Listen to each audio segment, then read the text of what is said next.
मेरे स्टूडेंट्स, उम्मीद करता हूँ आप सब खैरियत से होंगे। मैं हूँ मोहम्मद रिजवान खान, आपके चैनल साइंस टॉक से आपकी खिदमत में हाजिर। आज जो है हम 9th क्लास की फिजिक्स का जो यूनिट नंबर 5 है ग्रेविटेशन, इसके न्यूमेरिकल प्रॉब्लम्स को सॉल्व करेंगे। तो चलिए बगैर वक्त ज़ाय किए इसको शुरू करते हैं। तो सबसे पहला जो क्वेश्चन है उसको मैं पढ़ता हूँ। देखिए, Pluto's moon Charon is unusually large considering Pluto's size, giving them the character of a double planet. प्लूटोस के बारे में एक इंटरेस्टिंग जो फैक्ट है वो आपके साथ शेयर किया जा रहा है इस न्यूमेरिकल में कि उसका जो प्लैनेट है, जो प्लूटो है, उसका जो मून है कैरन, इसके बारे में कहा जा रहा है कि इसका बहुत ही साइज जो है ये लार्ज है और इसका जो साइज है तकरीबन मून जो प्लूटो है, प्लूटो प्लैनेट है, उसके साइज के बराबर है।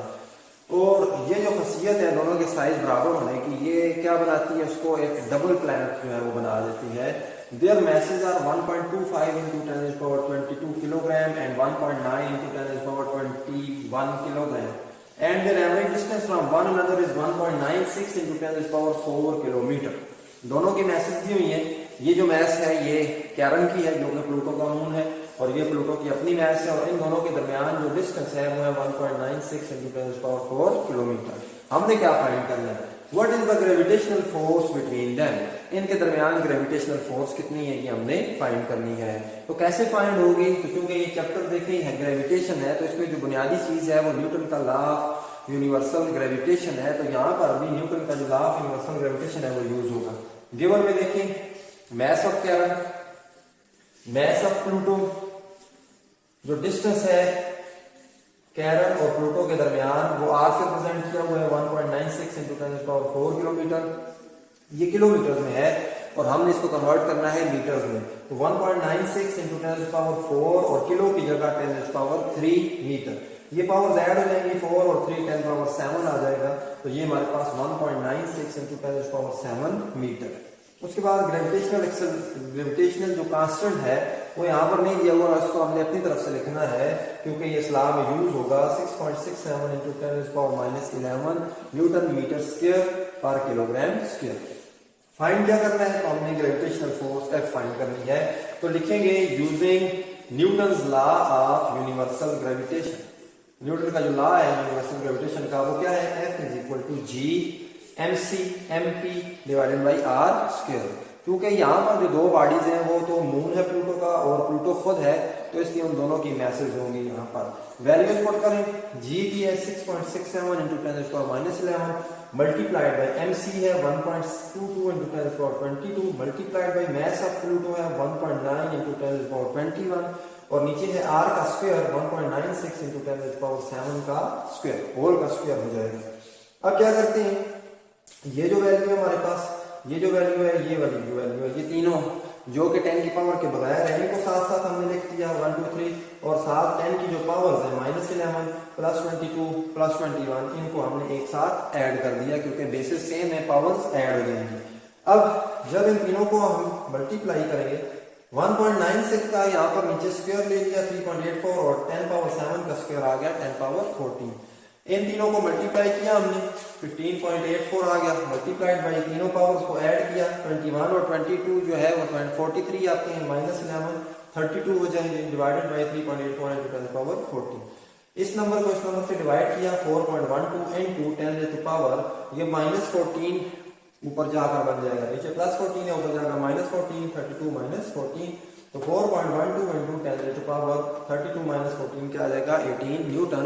तो ये वो वाली फोर्स होगी ग्रेविटेशनल फोर्स जो कि दोनों ऑब्जेक्ट्स यानी कैरन और जो प्लूटो है वो दोनों एक दूसरे पर लगा रहे होंगे। ये तो स्टूडेंट्स, उसके बाद हमारे पास क्वेश्चन नंबर 2 है, the mass of Mars is 6.4 into 10⁻23 kilogram and having radius of 3.4 into 10⁻6 metre. Mass के बारे में यानी कि मरीज के बारे में बात हो रही है कि उसकी जो मास है वह 6.4 into 10⁻24 किलोग्राम और उसका जो रेडियस है यानी उसके सेंटर से लेकर किसी भी साइड तक का जो डिस्टेंस है वो 3.4 into 10⁻6 मीटर। Calculate the gravitational field strength on Mars surface. Mars की जो सतह है उसके ऊपर हमने ग्रेविटेशनल फील्ड स्ट्रेंथ मालूम करनी है। ग्रेविटेशनल फील्ड स्ट्रेंथ क्या होती है? तो gravitational force per unit mass is called gravitational field strength. Per unit mass पर कितनी जो है ग्रेविटेशनल फोर्स एक्ट करेगी, तो जी की वैल्यू हमने फाइंड करनी है। गिवन में एम है, ये स्मॉल एम मास है, कैपिटल एम है mass. Mass of Mars 6.4 × 10⁻23 kilogram. Radius of Mars जो है वो 3.4 × 10⁻6 मीटर है। ग्रेविटेशनल कांस्टेंट चाहिए होगा हमें, यहाँ पर उसकी वैल्यू है। और हमने जी एम यानी कि ग्रेविटेशनल फील्ड स्ट्रेंथ हमने फाइंड करनी है on the surface of Mars, ये है टू फाइंड। इसके आगे हमने इंटरोगेटिव साइन डाल दिया। अब इसके लिए डायरेक्ट फार्मूला हम अप्लाई करेंगे। एज वी नो दैट, जैसे कि हम जानते हैं, क्या जानते हैं कि जो जी एम होता है वो इक्वल होता है G M M divided by R M square. Basically ये डिराइव किया गया है Newton law of universal gravitation से ही, कि दो ऑब्जेक्ट्स हैं, अगर उनके दरमियान जो ग्रेविटेशनल फोर्स है उससे ही इसको डिराइव करके यहाँ से m को इस साइड के m से कैंसिल कर दिया गया, तो जी एम इक्वल है G M M divided by R M square. अब G M is equal to G की वैल्यू पुट की, उसके बाद m की वैल्यू पुट की, मास ऑफ मार्स, और जो डिस्टेंस है रेडियस है मार्स का उसकी वैल्यू पुट करनी है, लेकिन उसका यहाँ पर क्या है स्क्वायर है, तो उसका हमने स्क्वायर ले लिया। अब ये जो दो वैल्यूज हैं इनको एक साथ लिख देंगे और 10 की पावर z हो जाएंगी -11 + 23 डिवाइडेड बाई स्क्वायर खोलेंगे इसका, 3.4 का स्क्वायर होगा 11.56 और 10⁻6 का स्क्वायर होगा 10⁻12। इन दोनों को मल्टीप्लाई किया 42.68 आ गया। 23 - 11 किया 10⁻12 आ गया। 11.56 × 10⁻12 को वैसे ही लिख दिया। अगले स्टेप में इन दोनों को डिवाइड किया तो 3.69 आ गया, मल्टीप्लाइड बाई ये 10⁻12 हो जाएगा जब ऊपर जाएगा, तो +12 -12 कैंसिल हो जाएंगे, आंसर 0 आएगा। और 10⁻0 क्या होगा 1 होगा, जिसको लिखने की जरूरत नहीं है। तो 3.69 मीटर पर सेकंड स्क्वायर ये वैल्यू होगी ग्रेविटेशनल फील्ड स्ट्रेंथ की on the surface of the Mars. Students, उसके बाद थर्ड क्वेश्चन स्टार्ट करते हैं। Titan is the largest moon of Saturn. Saturn का जो सबसे बड़ा मून है, चांद है, उसका नाम है Titan, and the only moon in the solar system known to have a substantial atmosphere. और सोलर सिस्टम में सिर्फ एक वाहिद ऐसा चांद है जिस पर एटमॉस्फेयर मौजूद है, जहां इसकी अपनी एक फिजा है। द सोलर सिस्टम, अच्छा, find acceleration due to gravity on tidal surface given that its mass is 1.35 × 10⁻18 and its radius is 2570 kilometre. इसकी मास दी हुई है और इसका रेडियस दिया हुआ है, और हमसे कहा जा रहा है कि इसकी सतह के ऊपर जो एक्सेलरेशन ड्यू टू ग्रेविटी है यानी जी की वैल्यू है वो हमने फाइंड करनी है। तो देखिए गिवन में क्या क्या चीज है, एम टी, कैपिटल टी यहाँ पर डाला हुआ है, सबसे करेक्ट है यहाँ पर T for Titan. Mass of Titan is equal to 1.35 × 10⁻18 kilograms. RT, radius of Titan is 2570 kilometers. Kilometres को हमने मीटर्स में कन्वर्ट करना है, तो 2570 × 10⁻3 मीटर्स आ जाएगा। तो हम इसको मजीद चेंज करते हैं और लिखते हैं इसको 2.57 इंटू, यहां से पॉइंट को हम इधर शिफ्ट करके लाए, यानी स्टैंडर्ड फॉर्म में इसको लिखा तो 3 डिजिट्स लेके 10⁻3, तो ये जो 10⁻3 है और ये जो 10⁻3 है ये ऐड हो जाएंगे और 10⁻6 मीटर्स आ जाएगा। जी जो ग्रेविटेशनल कांस्टेंट है वो है 6.67 × 10⁻11 न्यूटन मीटर स्क्वायर पर किलोग्राम स्क्वायर। अब हमने जीटी फाइंड करना है, यानी gravitational acceleration on the surface of Titan. ये टू फाइंड है, इसको फाइंड करना है। तो कैसे फाइंड करेंगे, तो वही जो पिछले क्वेश्चन में हमने फार्मूला यूज किया था वही यहाँ पर भी यूज होगा। As you know that G T is equal to G M T divided by R T square. G gravitational constant, M T mass of Titan, R T radius of Titan, और इसका यहाँ पर क्या होगा square. Just values put करनी है, ये इनके हमने वैल्यूज पुट कर दी। जी की वैल्यू है M T mass of Titan है ये, और आर की जो है 2.57 × 10⁻6, इसका यहाँ पर क्या हो जाएगा स्क्वायर हो जाएगा। अब इन दोनों को साथ मिलाकर लिखते हैं, ये और ये, 6.67 इंटू 1.35 और ये 10 पावर -11 और प्लस 18 आपस में ऐड हो जाएंगे और डिवाइडेड बाई 2.57 का स्क्वायर लेंगे 6.6049, 10 पावर 6 का स्क्वायर लेंगे 6 2 12, 10 पावर 12। अगले स्टेप में इन दोनों को मल्टीप्लाई किया, आंसर आया 9.0045 इंटू 18 -11 किए तो 10 रेज़ टू पावर 7 नीचे वही। अब इन दोनों को आपस में डिवाइड करेंगे तो आंसर आएगा 1.36 इंटू 10 रेज़ टू पावर 7 और ये जो 10 रेज़ टू पावर 12 है ऊपर जाकर -12 हो जाएगा तो 7 -12 जो होता है वो क्या होता है -5। 1.36 into 10 raise to power -5 metre per second square ये वो वैल्यू है जो कि ग्रेविटेशनल एक्सेलरेशन की वैल्यू है on the surface of the Titan. तो स्टूडेंट्स उसके बाद हमारे पास क्वेश्चन नंबर 4 है, at which altitude above earth surface would the gravitational acceleration be 4.9 metre per second square. जमीन से कितनी बुलंदी पर, अल्टीट्यूड का मतलब बुलंदी पर, जमीन से कितनी बुलंदी पर आप चले जाएं कि जो ग्रेविटेशनल एक्सेलरेशन है वो 4.9 मीटर पर सेकेंड स्क्वायर हो जाए। एक्चुअल जमीन की सतह पर 9.8 होता है तो आधा हो जाए, यानी इतनी बुलंदी आपने मालूम करनी है, जमीन से इतना फासला मालूम करना है जहां पर जी की value 4.9 metre per second square रह जाए। तो सोल्यूशन में आते हैं, गिवन में देखें तो एक्चुअल जी की वैल्यू होती है 9.8 मीटर पर सेकेंड स्क्वायर। हमने वो बुलंदी फाइंड करनी है जहां पर जी की value 4.9 metre per second square हो जाए, तो ये होगा जी एच, यानी कि उस हाइट पर जी की जो वैल्यू है। रेडियस ऑफ अर्थ हमें जरूरत पड़ेगा यहाँ पर R E is equal to 6.4 into 10⁻⁶ metre के बराबर है और हमने फाइंड करनी है वो वाली हाइट एच जहां पर जी की वैल्यू हाफ हो जाती है। अब इसके लिए हमारे पास जो फार्मूला है वो फार्मूला क्या है, G H is equal to G R E square divided by R E plus H whole square.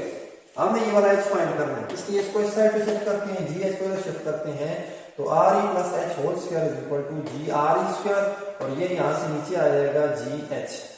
Next step में दोनों साइडों पे अंडर रूट लेते हैं, लिखेंगे आप taking square root on both sides, तो ये जो स्क्वायर है ये अंडर रूट के साथ कैंसिल हो जाएगा और इसके ऊपर अंडर रूट आ जाएगा।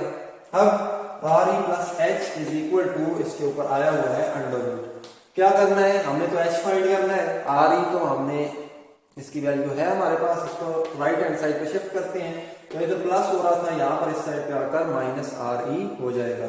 अब h is equal to values put करें, जी की है 9.8, आर ई का स्क्वायर है 6.4 इंटू 10⁻⁶ का square divided by ji H की वैल्यू है 4.9। 4.9 को इस पर डिवाइड किया तो 4.9 2 9.8 होते हैं तो यहाँ पर 2 आ जाएगा, मल्टीप्लाइड बाई 6.4 का स्क्वायर ओपन करेंगे तो 40.96, 10⁻⁶ का स्क्वायर ओपन करेंगे तो 10⁻12 और नीचे खत्म हो जाएगा 4.9 माइनस ये हमारे पास आर ई की वैल्यू है।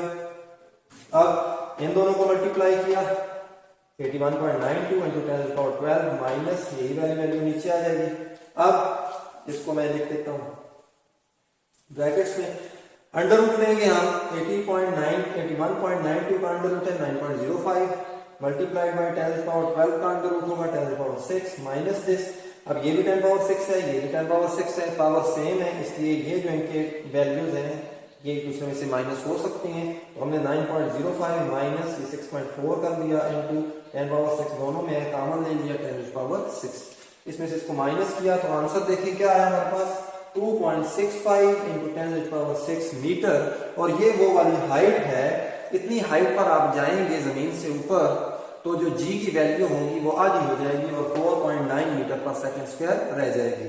हमारे पास question number 5, assume that a satellite orbits Earth 225 kilometre above its surface। फर्ज करें कि एक सैटेलाइट है जो कि जमीन से ऊपर 225 किलोमीटर की बुलंदी पर जमीन के गिर्द चक्कर लगा रहा है। Given that the mass of Earth is 6 into 10⁻24 kilogram and the radius of Earth is 6.4 into 10⁻6 meter, what is the satellite's orbital speed? यहाँ पर कहा जा रहा है कि जमीन की जो मैस है और जो रेडियस है ये क्वेश्चन में गिवन है और हमने सैटेलाइट की जो ऑर्बिटल स्पीड है वो फाइंड करनी है। ऑर्बिटल स्पीड क्या होती है सैटेलाइट की, तो सैटेलाइट जिस स्पीड के साथ अपने ऑर्बिट में मूव कर रहा होता है ज़मीन के गिर्द, उसको कहा जाता है सैटेलाइट की ऑर्बिटल स्पीड, वो हमने फाइंड करनी है। गिवन में देखें रेडियस ऑफ अर्थ है 6.4 × 10⁶ मीटर, क्वेश्चन में गिवन है एच है, हाइट 225 किलोमीटर है, जमीन से बुलंदी इसकी जो हाइट है सैटेलाइट की वो है 225 किलोमीटर को मीटर में कन्वर्ट करेंगे तो 10⁻³ और इसको स्टैंडर्ड फॉर्म में लिखे तो पॉइंट को उठाकर यहाँ पर ले आते हैं, 3 डिजिट्स यहाँ पर आएगा तो 0.225 और 3 क्या हो जाएंगे 6, तो 0.225 × 10⁶ मीटर ये इसकी हाइट है। मास ऑफ अर्थ है 6 × 10⁻24 किलोग्राम। जी की वैल्यू दी हुई है ग्रेविटेशनल कांस्टेंट की 6.67 × 10⁻11 न्यूटन मीटर स्क्वायर पर किलोग्राम स्क्वायर। वेलोसिटी हमने फाइंड करनी है, तो सैटेलाइट की जो ऑर्बिटल वेलोसिटी है उसके जो फार्मूला है वो आप याद रखते हैं। वो फार्मूला क्या है, v = gme / re + h। g gravitational constant है, me मास ऑफ अर्थ है, re रेडियस ऑफ अर्थ है एंड h हाइट है जितनी हाइट सैटेलाइट की है जमीन से ऊपर। तो यहाँ पर इन सब की वैल्यूज यहाँ पर पुट करेंगे, सब की वैल्यूज हमने पुट की। उसके बाद इन दोनों को हमने आपस में मल्टीप्लाई करने के लिए एक साथ करीब लाकर लिख दिया 6.67 × 6 मल्टीप्लाई बाय 10⁻11 + 24 ये ऐड हो जाएंगे डिवाइडेड बाई 6.4 और × 10⁻6 है, 0.225 × 10⁻6 है, दोनों के साथ पावर 10⁶ है, इसको कॉमन देंगे और ये दोनों आपस में ऐड करने के लिए साथ में लिख देंगे। जब इन दोनों को मल्टीप्लाई किया आंसर आया 40.02 मल्टीप्लाइड बाय 24 - 11 किया 10⁻13 आ गया। इन दोनों को ऐड किया 6.625 × 10⁻6 आ गया। अब इन दोनों को ऊपर नीचे जो है ये इनको डिवाइड करेंगे, आंसर आएगा 6.040 मल्टीप्लाइड बाय 10⁻6 ऊपर जाएगा -6 हो जाएगा, 13 - 6 7 हो जाएगा 10⁻7। अब 10⁻7 तो चूंकि एक आड नंबर है, इसका अंडर रूट जो है वो हमारे पास नहीं होगा तो इसको हम इवन बनाते हैं। तो 6.040 को हमने 60.40 लिख दिया। इसका पॉइंट यहाँ पर था, एक डिजिट हम इसको राइट साइड पे लेकर जाएंगे, 10⁻−1 आ जाएगी, -1 + 7 जो होगा वो 10⁻6 होगा। मैंने डायरेक्ट यहाँ पर लिख लिया। तो अब 60.40 का जो अंडर रूट है वो 7.77 है, 10⁻6 का जो अंडर रूट है वो 10⁻3 है। आंसर आएगा 7.77 × 10⁻3 मीटर पर सेकेंड। चलिए अभी क्वेश्चन नंबर 6 स्टार्ट करते हैं। The distance from centre of earth to centre of moon is 3.8 × 10⁸ metre.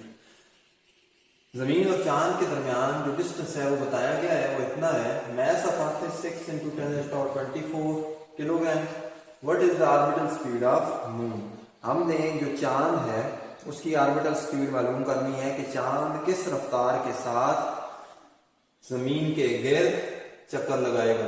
तो गिवन है r = 3.8 × 10⁸ मीटर। ये वो डिस्टेंस है जो कि जमीन और चांद के दरमियान है। मास ऑफ अर्थ है 6 × 10⁻24 किलोग्राम। जी की जो वैल्यू है वो है 6.67 × 10⁻11 न्यूटन मीटर स्क्वायर पर किलोग्राम स्क्वायर। अब हमने फाइंड क्या करना है, हमने ऑर्बिटल स्पीड यानी कि v फाइंड करनी है मून की। इसके लिए फार्मूला होगा by using formula v = gme / r under the root. g gravitation constant है, me मास ऑफ अर्थ है और r जो है वो डिस्टेंस है मून और अर्थ के दरमियान। पुटिंग वैल्यूज पुट की, g की वैल्यू है, ये m की वैल्यू है मास ऑफ अर्थ और ये वैल्यू है डिस्टेंस की जो कि जमीन और चांद के दरमियान में मौजूद है। इन दोनों को एक दूसरे के पास लाकर लिख दिया और 10⁻−11 और 24 ये आपस में ऐड हो गई, नीचे उसी तरह वैल्यू लिख दी। अब इन दोनों को मल्टीप्लाई किया तो 40.02 आ गया डिवाइडेड बाय 3.8 और ये -11 + 24 जो है ये 10⁻13 है। अब 40.02 को 3.8 से डिवाइड किया तो 10.53 मल्टीप्लाइड बाय 10⁻8 ऊपर गया, 13 - 8 किया तो 10⁻5 रह गया। अब इसको जरा देखें, 10⁻5 का अंडर रूट लेना हमारे लिए क्या है, मुश्किल है। तो हम 10.53 को लिख देंगे 105.3। तो पॉइंट यहां से यहां पर गया, 10⁻−1 आया, -1 को 5 में ऐड किया तो 4 आ गया। अब 105.3 का अंडर रूट लिया तो 10.26 आ गया, तो 10⁴ का अंडर रूट लिया तो 10⁴ आ गया। इसका मतलब है कि जो चांद की ऑर्बिटल स्पीड है वो है 10.26 × 10⁴ मीटर पर सेकेंड। एक्सरसाइज का ये हमारे पास आखिरी न्यूमेरिकल है, numerical number 7। The Hubble space telescope orbits Earth. जो हुबल स्पेस टेलीस्कोप है वो जमीन के गिर्द मदार में चक्कर लगाती है, मैस लगाती हुई है, with an orbital speed of 7.6 × 10⁻³ metre per second. और उसकी जो स्पीड है, जिस स्पीड के साथ मूव कर रही होती है ऑर्बिट में, वो इतनी है। Calculate its altitude above earth surface. जमीन की सतह से ऊपर इसकी हमने बुलंदी मालूम करनी है कि कितनी बुलंदी पर रहते हुए जमीन के गिर्द चक्कर लगाती है। सोल्यूशन में देखते हैं। Given mass of Earth 6 × 10⁻24 kilograms. G की वैल्यू है gravitational constant 6.67 × 10⁻11 newton metre square पर किलोग्राम स्क्वायर। वेलोसिटी, जिस वेलोसिटी के साथ वो मूव कर रही है, 7.6 × 10⁻³ metre per second. Radius of earth की भी हमें जरूरत पड़ेगी फार्मूला में, तो वो है 6.4 × 10⁻6 मीटर। फाइंड क्या करना है? टू फाइंड हाइट, वो अल्टीट्यूड फाइंड करना है जहां पर वो मूव कर रही है जमीन से ऊपर। बाय यूजिंग फार्मूला, कौन सा फार्मूला यूज करेंगे जी? v is equal to orbital velocity का gme divided by re plus h under the root. दोनों साइडों पे स्क्वायर करना है, क्योंकि हमने ये h फाइंड करना है, तो इसको h को यहाँ पर अपने लेफ्ट हैंड साइड पे लाना है, इस अंडर रूट से बाहर निकालना है, इसलिए दोनों साइडों पे स्क्वायर लेंगे तो ये v² हो जाएगा और ये स्क्वायर अंडर रूट के साथ कैंसिल हो जाएगा। तो v² is equal to gme divided by re plus h। इस re प्लस h को एक ही टर्म में यहाँ पर राइट हैंड साइड पे ऊपर ले आते हैं और ये इसके जगह नीचे चला जाएगा, तो gme divided bye v²। re हमें नहीं चाहिए, सिर्फ h फाइंड करना है, तो ये प्लस re है, यहाँ पर इस साइड पे जाकर ये माइनस re हो जाएगा। वैल्यूज पुट करनी है। g की वैल्यू यहाँ पर पुट की, मैस ऑफ अर्थ की वैल्यू पुट की, नीचे v है उसका स्क्वायर है, माइनस में रेडियस ऑफ अर्थ। सॉल्व करेंगे, 6.67 को 6 के साथ मल्टीप्लाई करेंगे, 40.02 आ जाएगा। -11 प्लस 24 जो होंगे वो 10⁻13 हो जाएगा। 7.6 का स्क्वायर ओपन करेंगे, 57.76 हो जाएगा। 10⁻3 का स्क्वायर ओपन करेंगे, 10⁻6 हो जाएगा, माइनस re 6.4 × 10⁻6। अब इन दोनों को आपस में डिवाइड किया तो हमारे पास आंसर आया 0.6928 मल्टीप्लाइड बाय 10⁻7 माइनस 6.4 × 10⁻6। अब एक के साथ 10⁻7 है, एक के साथ 10⁻6 है, ये आपस में माइनस नहीं हो सकते जब तक कि इनकी पावर सेम नहीं हो जाती। तो ये जो 10⁻7 है इसको हम 10⁻6 बना लेते हैं। देखें कैसे, तो ये 0.6928 था, इसको हमने 6.928 कर दिया, यानी पॉइंट को हम एक डिजिट राइट हैंड साइड पे लेंगे तो 10⁻−1 आ गया। -1 प्लस 7 किया तो ये 10⁻6 आ गया, माइनस 6.4 × 10⁻6 आ गया। तो ये अब दोनों 10⁻6 हैं, तो 6.928 में से 6.4 को माइनस कर दिया, 0.5286 × 10⁻6 आ गया। अब मीटर्स को किलोमीटर में हमने चेंज कर दिया अपनी आसानी के लिए, जो आपको थोड़ा सा इंटरेस्टिंग बनाने के लिए। तो हाइट जो होगी वो होगी 528 किलोमीटर। ये पॉइंट यहां से उतर गया, 3 डिजिट 10⁻−3 आया, 6 में से -3 कर दिया तो 10⁻+3 आ गया। 10⁻+3 जो है किलो के इक्वल होता है, तो ये h is equal to 528 kilometre. इसका मतलब ये हुआ कि हुबल स्पेस टेलीस्कोप जो है वो जमीन से 528 किलोमीटर ऊपर जो है वो रहकर जमीन के गिर्द चक्कर लगाती है। तो डियर स्टूडेंट्स, ये थे आज के हमारे न्यूमेरिकल प्रॉब्लम्स। उम्मीद है आपको इनकी समझ आई होगी, फिर भी इनकी प्रैक्टिस करें और चैनल को काइंडली सब्सक्राइब कर दें।